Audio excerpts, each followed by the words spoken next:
आसतु वृत्तर स्पर्शकर संबंधित ये प्रश्नटी को समाधान करवा। से प्रश्न देती गोटे वृत्तर दुईटी स्पर्शक पीए और पीबी परस्पर सह 80 डिग्री कोण रे अवनत। यह एक वृत्त हेले यार बहिस्थ एक बिंदु पी ए बिंदु वृत्त प्रति दुईटी स्पर्शक अंकन करा जायछि। तो एठी मनकर एटा होची ए एटा होची बी। पीए एवं पीबी परस्पर सह 80 डिग्री कोण 80 डिग्री कोण रे अवनत। ए कोणर परिमाण होची 80 डिग्री।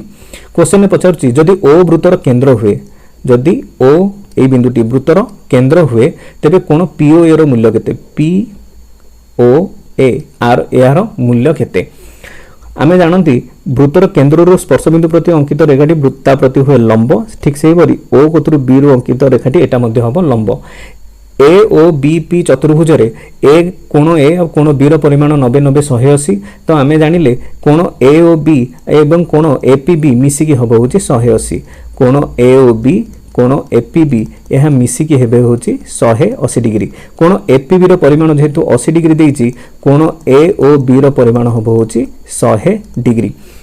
तो यहाँ पर O P A O B को समद्विखंड करे अर्थात एपट कोण परिमाण जहाँ हम ए ओ पी रो परिमाण जहाँ हम बी ओ पी रो परिमाण मध्य सेया हम।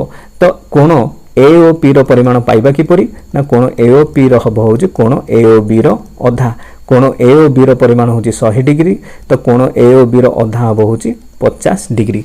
तो कोण पी ओ ए बा ए ओ पी रो मूल्य हबो होची 50 डिग्री।